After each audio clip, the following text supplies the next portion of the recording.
This is our second session of the Intro to Farm Business Summer Camp, and we are working with middle school and high school students and kind of introducing them to what a farm business looks like and how different all farm businesses really are.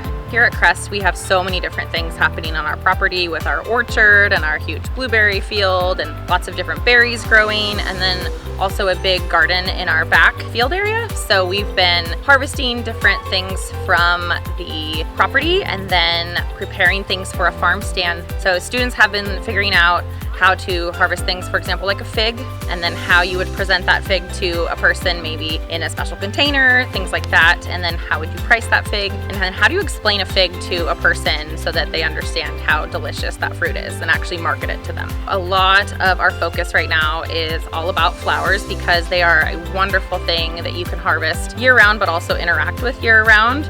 Yes, this is a summer program and we absolutely love that, but these flowers were actually planted by high school students this spring in our greenhouse. So we have students planting them, students harvesting them now, and then seeds will be collected from them in the fall. The tubers from all of our dahlias will be dug up by students in the fall and dealt with in the winter. This camp is really special this year because we are combining multiple ages of students, not only middle schoolers and high schoolers, but we also have students from our adult transition program that are still within our district, but will now be transitioning into acquiring wonderful work skills for the world around us. And ag business, my goodness, there are so many work skills that can be learned as you learn about ag business, from communicating with customers and selling things, but also how to market a product and how to promote that product. So it's really nice having students understanding the full circle of where produce and flowers are coming from and how to